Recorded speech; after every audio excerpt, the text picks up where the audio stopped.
Peace to everybody, back with another video. This is the R. Kelly story is bigger than most people know. So R. Kelly's his story is bigger than what people know. Now please remember, none of us was there. Only the girls who had sexual assault encounters with R. Kelly were there. None of us was there. So we don't know what happened, but only the girls know what happened. And they broke their silence, telling their story about what R. Kelly had done. And this is Lanita Carter. She is breaking her non-disclosure agreement with Kelly. The first episode of Surviving R. Kelly Part 2, The Reckoning, features two women who, unlike most of the women in the Surviving R. Kelly docuseries, are not reporting abuse by the star, nor are they social commentators pondering why Kelly has gotten away with his alleged behavior for so long. So R. Kelly has gotten away with his alleged behavior for so long after what he did to these girls. Of course, the first episode of Surviving R. Kelly Part 2, The Reckoning, features two women who, unlike most of the women in the Surviving R. Kelly docuseries, are not reporting abuse by the star. Kelly has gotten away with his alleged behavior for so long. They are rather R. Kelly's former assistants, and they have thoughts on the first Surviving R. Kelly installments that aired a year ago. The women I saw in the docuseries were the type of women that Robert would have picked, says Lindsay Perryman Dunn, who worked for Kelly from 1999 to 2007. And you know what they're upset about? That they didn't get the limelight until they were on Lifetime television. So, she closes her eyes and purses her lips, a face of sorry, not sorry. Alright, Surviving R. Kelly came out last year. That was the first one. This is the part 2 of Surviving R. Kelly's The Reckoning. Alright. So this is the R. Kelly installments that aired a year ago. It has also the woman I saw in the docuseries were the type of woman that Robert would have picked, says Lindsay. So you have two former assistants that told their story about R. Kelly. Lindsay Perryman Dunn, she worked for R. Kelly from 1999 to 2007. And you know what they're upset about? That they didn't get the limelight until they were on Lifetime television. She also closes her eyes and purses her lips, a face of sorry, not sorry. So these women are breaking their silence. They are tired of keeping silence, so this was their time to come out and tell their story. It's a shocking moment. Last year, Surviving R. Kelly vividly highlighted the names, faces, and stories of numerous women who say they were abused by Kelly, resulting in such accusations being taken more seriously by the public, the media, and even law enforcement. The singer is now in jail and awaiting trial on charges that include child pornography and witness tampering. So last year, Surviving R. Kelly vividly highlighted the names, faces, and stories of numerous women who say they were abused by Kelly. They also say they were they were abused by Kelly, resulting in such accusations being taken more seriously by the public, the media, and even law enforcement. And that includes the federal government too. And yet the follow-up to Kelly's takedown gives airtime to people who believe his denial. of his allegations against him. Perryman Dunn's twin sister, Jen Emmerich, who also briefly worked for Kelly Speaks as well, to praise the social media campaign that has harassed and posted private information about Kelly's accusers. Perryman Dunn then says this: I feel that a victim of any crime needs to call 911. If you have been raped or victimized, you need to go to the emergency room immediately. You need to seek medical help. You need to see a psychologist. You need to get an attorney involved. You need to sue. You need to take action. I believe in the American justice system. I do not believe in the justice system which is going on right now, which is just the public justice system. Yeah, so the justice system, we all know it's all screwed up, and I don't know, the cases are way behind from years, who knows how many years, but it is all screwed up, obviously. But this is what Perryman Dunn has said. Jen Emmerich was another one who came out and spoke about R. Kelly. She is the twin sister of Perryman Dunn, who briefly worked.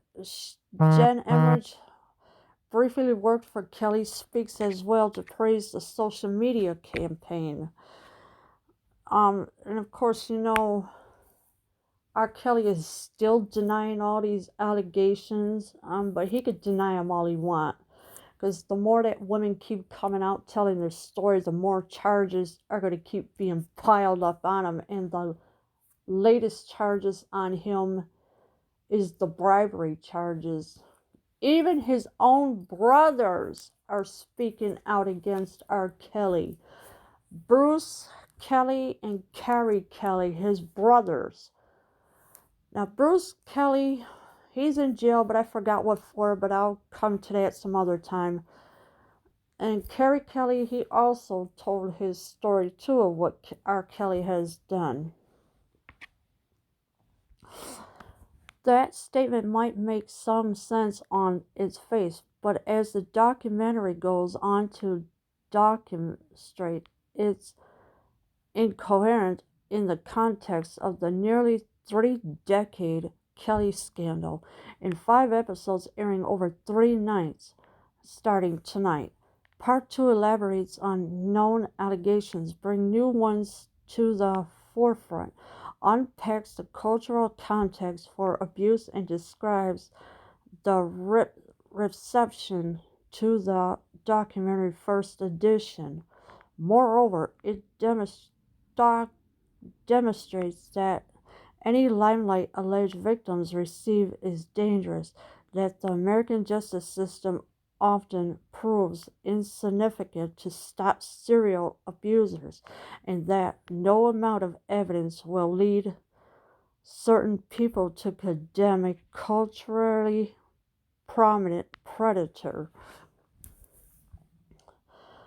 So the statement might make some sense on its face, and of course that would make a little sense.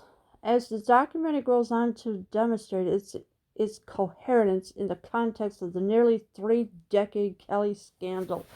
So this has been going on for 3 decades.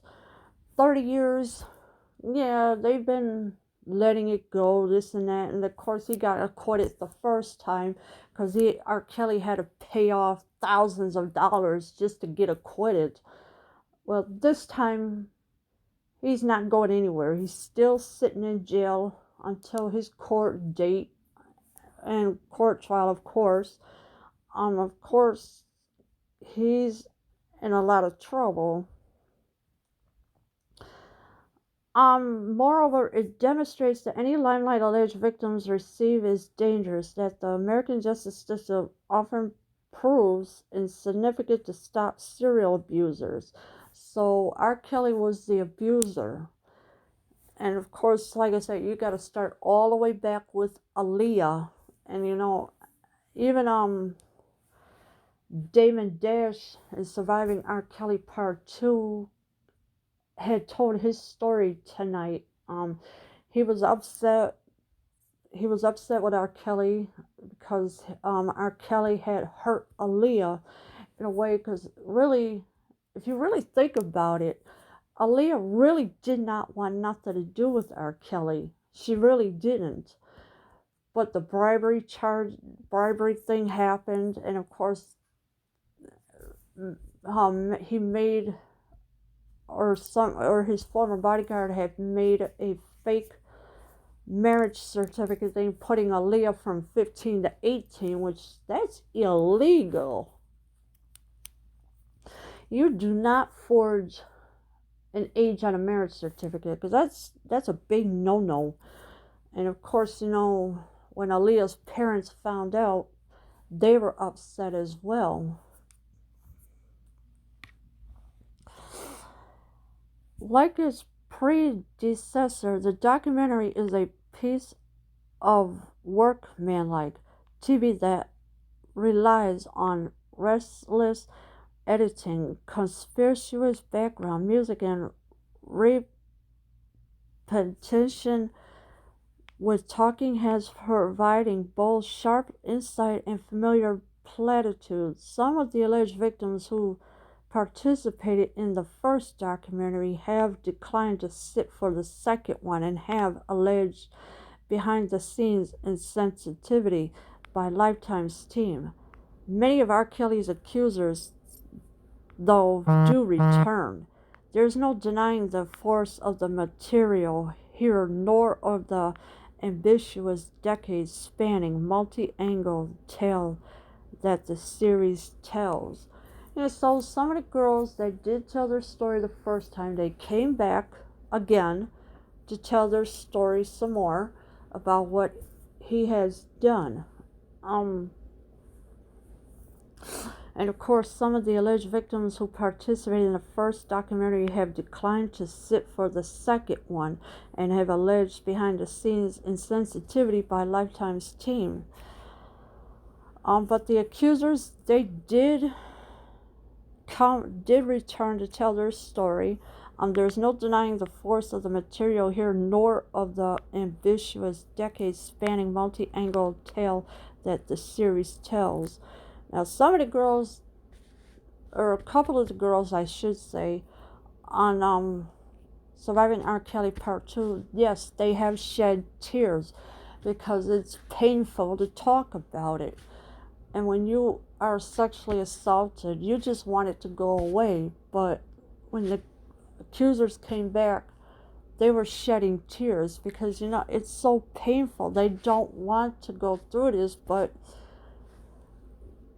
they need their story to come out, to tell, so no other woman will get sexually assaulted ever again. One of the most wrenching incidents is that of Lanita Carter, who worked as Kelly's hair braider in the early 2000s. The gig didn't pay well and made great demands of her time, but Kelly's celebrity was a currency of sorts. I gained the respect of many people for doing his hair, she says. My family, they let me finish sentences when normally they didn't really care what I had to say. As she braided his hair, Kelly offered her praise and life advice, encouraging her to dream big and respect herself. She thought of him as a brother, she says.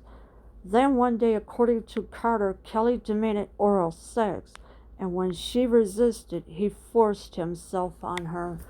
So you got Lanita Carter. She used to work on R. Kelly's hair. She was a braider in the early 2000s. The gig didn't pay well and made great demands of her time, of course. She also said, I gained the respect of many people for doing his hair.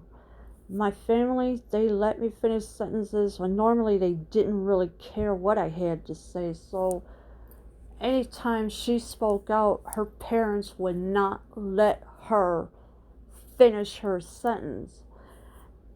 And so now this time they had to respect her for that. Kelly offered her praise and life advice, encouraging her to dream big and respect herself. She also thought of R. Kelly as her brother, but first of all, I would not even think of R. Kelly as being my brother. No way.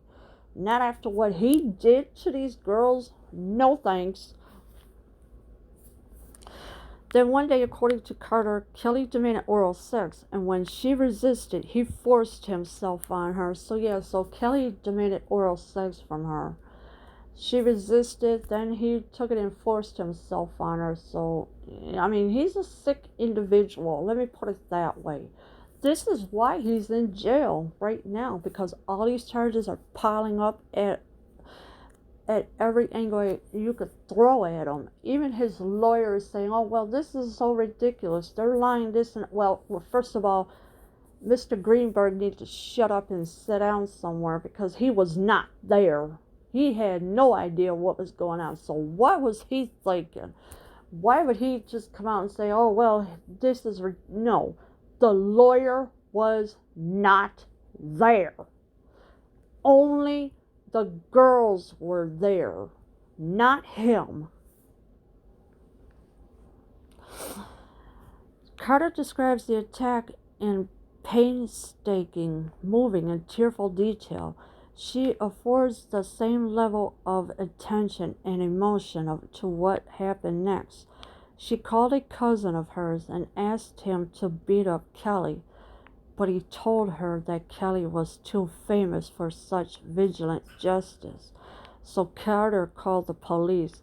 An investigation resulted, but after a brutal round of questioning for Carter from the grand jury, the prosecutor assigned to the case suggested she seek a settlement.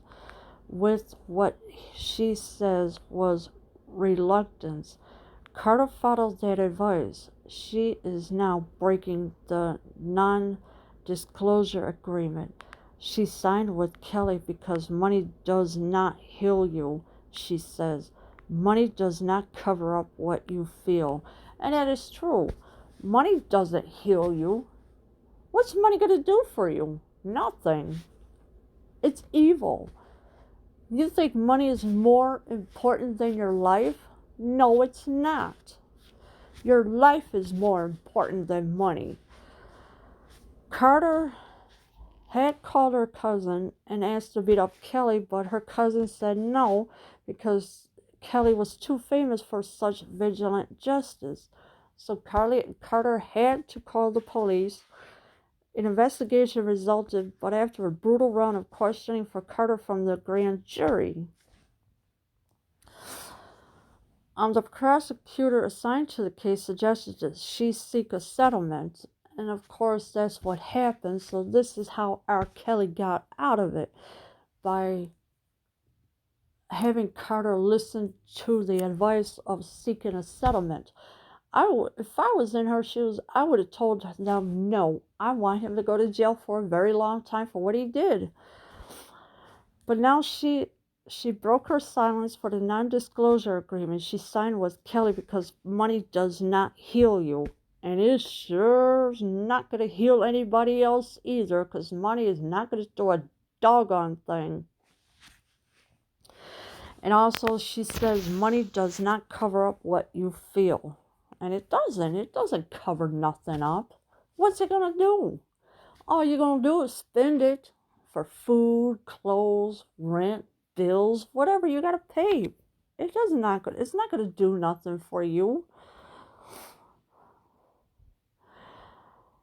Carter's case, which occupies much of the show's third episode, affords the documentary the chance to break down a host of issues that have enabled Kelly to continue operating despite allegations dating back to the early 90s. Confectionery agreements, settlement, hungry lawyers, the hesitation in the black community to involve law enforcement. The vagaries of the legal system, the way in which survivors of abuse are made to feel complex, the way fame can lure vulnerable people. All of these issues get dissected by commemorators and advocates, whose interviews are interspersed among Carter's. It's notable too that Carter was 24 years old when she met Kelly and describes a very straightforward case of sexual assault. Her story thus defies the notion that Kelly only targets underage women, something he himself has suggested he has become more careful about doing over the years, or that he engages in conventional but consensual relationships of dominance. The defense for his ongoing arguments was with Joycelyn Savage and Azriel Clary, whose families say they have been brainwashed. Yeah, so we know Joycelyn Savage and Azriel Clary, they have been brainwashed because R. Kelly tells them, oh no, you can't do this. No, you got to do as I say. Da da da. This is why the girls were denying that, but we're not talking about them. Now we got these new girls that are coming out telling their story. Of course, Carter's case which occupies much of the show's third episode, affords the documentary the chance to break down a host of issues. So the more that the girls come out with their story, the better, because because they've been letting this go for so long, and of course, the more R. Kelly keeps denying these charges, the more charges are going to get piled on him. And of course, the federal government, they found his medical records that he has STD. So that's what the federal have found on his medical records. Of course, allegations dating back to the early 90s, confidentiality agreement settlement, hungry lawyers, and of course, lawyers are always hungry for money because, they just can't seem to get enough of anything of what they need. And of course, lawyers, they don't really tell the truth too much. The hesitation in the black community to involve law enforcement, the vagaries of the legal system, the way in which survivors of abuse are made to feel whatever, you know what I mean. All of these issues get dissected by commemorators and advocates whose interviews are interposed among Carter's. It's notable too that Carter was 24 years old at the time when she met R. Kelly. Now, Dominique Gardner, I am still yet to hear her story. She hasn't come out with it, but I think either in one of the 2 episodes tomorrow night or one of the last 2 episodes Saturday night, she will come out with her story because she is still yet to be heard. And of course, Dominique Gardner broke her silence as well. Now with Carter, her story thus defies the notion that Kelly only targets underage women. Well, we know how that gets. We know how he is, because he's a sick pervert, obviously. Or that he engages in unconventional but consensual relationships of dominance. Now, none of these girls wanted sex with R. Kelly. Come on, they're underage girls at the time, and R. Kelly was a sexual predator. Indeed, part 2 portrays Kelly as an um, omnidirectional creep, accused of many disparate offenses that are united by a disregard for the humanity of those who he considers to be his playthings. Other allegations from the documentary include that Kelly made one of his so-called girlfriends sign a suicide pact with him in case he was ever jailed, and that he surreptitiously filmed his own brother having sex with a woman at his compound. Alright, so allegedly, one of the girls that was with R. Kelly, alright, she signed a suicide pact with him in case he was ever jailed. Now, I doubt very much like I said in the last video, I doubt very much she's ever going to do that. I don't believe she would do something like that. And that he was so purposely filmed his own brother having sex with a woman at his compound. So this is what R. Kelly did. He filmed his own brother, Bruce Kelly, having sex with a girl. And this is what Bruce, in tonight's episode of Surviving R. Kelly Part 2, The Reckoning, had came out and said, literally, that his own brother filmed him having sex with a girl. Now, R. Kelly is a perverted man. You can't get any sicker than that. But the larger point is about systems and culture. The first episode, the one featuring Perryman, Dunn, and Emmerich, might even strike some as strangely sympathetic to Kelly as it details the sexual abuse he himself suffered in childhood. Alright, so R. Kelly allegedly suffered sexual abuse himself in his childhood? Well, who could have done such thing like that? Could have been his, well, no, I can't say his father because he don't even know who his father is. Could it be his mother? Could have been. Could it be somebody that his mother was dating? Maybe. We don't know.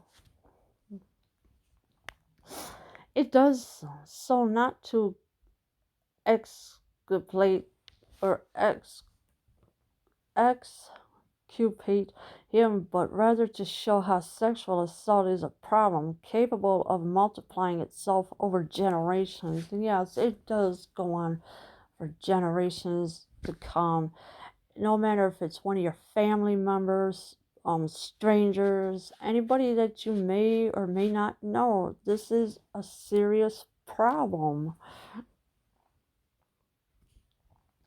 Substantial portions of the documentary also recount the fallout from the first Surviving R. Kelly, a gun threat at a screening attended by the alleged victims, online and physical harassment of the film's participants, and Kelly's public attempts at image rehabilitation, even as police in multiple states filed new charges against him. Yeah, so he has a whole bunch of charges against him.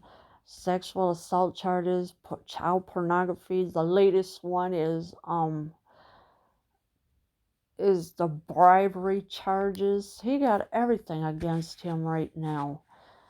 And I mean, what more can you say than what he's got right now? The picture painted is of advocates, journalists, and newly empowered survivors of abuse pushing the culture in the direction of justice, but only haltingly and with great resistance. This is not about women finding our voices. We have always had our voices. The hashtag MeToo founder Tarana Burke says at one point, this is about people's ability to hear. We just finally found a frequency that people can hear us. That's a precious achievement, clearly, but also a fragile one.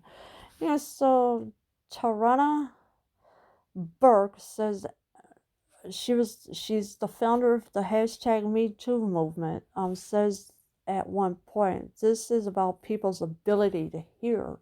So nobody was hearing these women of their story. Um they were silenced. Nobody wanted to hear them out, so they had to keep silent. But until finally it was time for them to break their story, we just finally found a frequency that people can hear us. That's a precious achievement, clearly, but also a fragile one. Yeah, so it is a fragile one, but as long as the women are coming out telling their story of what R. Kelly has done, these women will be heard no matter what. And so, but R. Kelly is not going to get away with it this time. He's in jail up till his court date and trial date. And once this is done, then, he'll be gone for a long time. So he's been sitting in jail for this long, and he's still going to keep sitting in jail for a very long time, because there's nowhere. Where is there for him to go? Nowhere. He also surrendered his passport because the judge felt as though that R. Kelly was a flight risk. So and of course Mr. Greenberg saying, "No, no, he's not a flight risk." How would he know?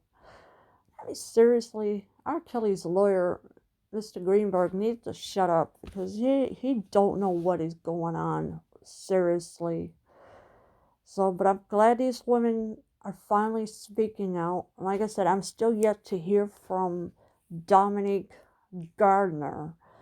So, and when she comes out with her story, I know it's going to be painful, but hey, it's got to come out. You just can't keep anything bottled up at all. Leave your comments below. I am out.